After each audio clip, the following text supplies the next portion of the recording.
remember the public service announcement that talked about the importance of good listening skills? It aired quite a few years ago and sought to explain the difference between hearing and listening. Now, while hearing is a physical ability, actually one of our five senses, listening is a skill. It is possible to have one but not the other.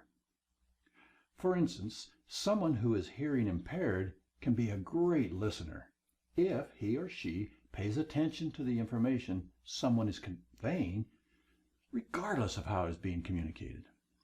Likewise, someone with very sharp hearing can be a very poor listener. In 1991, the United States Department of Labor's Secretary's Commission on Achieving Necessary Skills. Now, and with any government body, that name has been reduced to an acronym, SCANS, S-C-A-N-S. Now, they identified 3 foundation skills that are essential for anyone entering the workforce. Listening skills were among the foundation skills SCANS identified. Listening skills allow people, regardless of how they take in that information, to make sense of and understand what others are saying. To put it in the simplest terms possible, listening skills allow you to understand what someone is talking about. If you aren't listening, you just won't get it. Good listening skills will help make you a more productive worker and, of course, a more productive leader. They will allow you to, number 1, better understand assignments and what your boss expects of you. Number 2, build a rapport with coworkers, bosses, and clients, since everyone craves understanding. Number 3, they will help you show support for others. And number 4, you will work better in a team-based environment. Number 5, find it easier to resolve problems with customers, coworkers, and bosses, and in answering questions. And finally, to help uncover the true meaning of what others are saying. As a leader, this is probably one of the most important of the 7 listed. So how do you do it? Most of us aren't born with good listening skills. Even those who are great listeners sometimes engage in behaviors that make them appear to not be paying attention. So let me teach you 7 tips that will help you learn how to be an active listener as well as look like one too. Number 1, maintain eye contact. When you are looking someone right in the eye, you have no choice but to pay attention. And there will be no question about whether they are paying attention to you too. Nod your head. This indicates to the speaker that you are taking in the information he or she is conveying. Now lean toward the speaker. You will appear to be, and actually will be, engaged. Be attentive to nonverbal cues. Pay attention to what the speaker doesn't say is as important as being attentive to his or her words.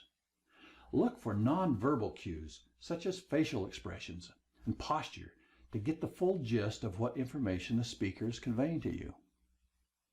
Sit still.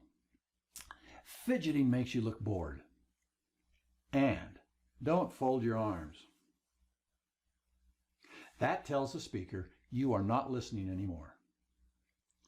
Number 6, don't interrupt the speaker. Save your questions and comments until the speaker finishes talking and you are able to digest his or her words.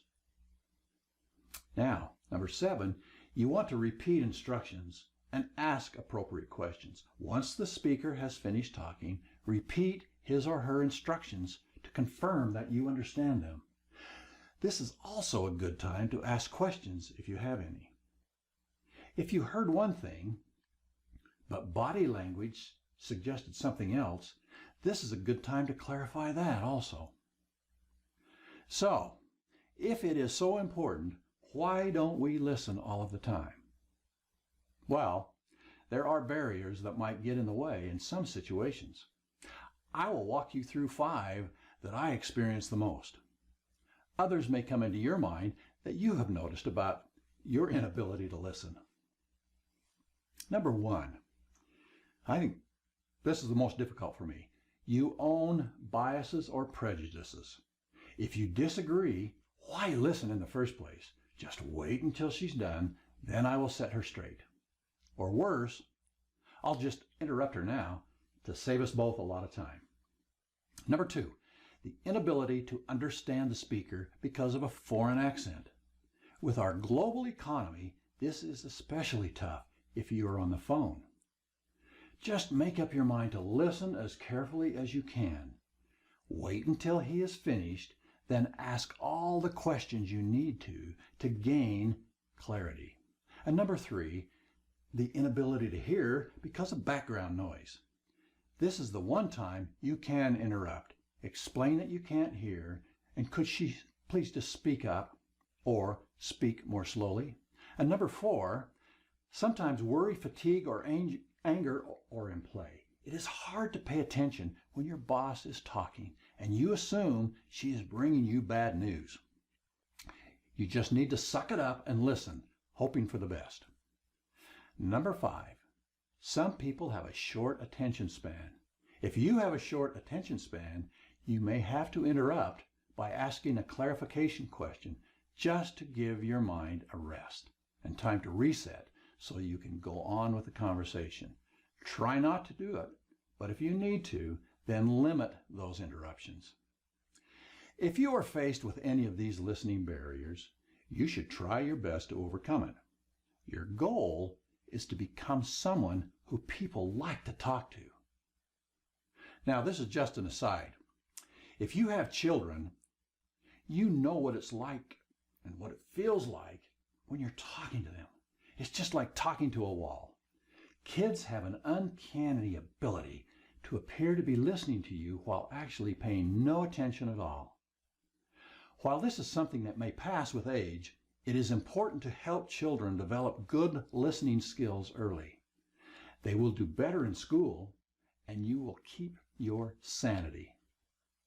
Now, as the SCANS report points out, good listening skills will prepare children to eventually succeed in the workforce.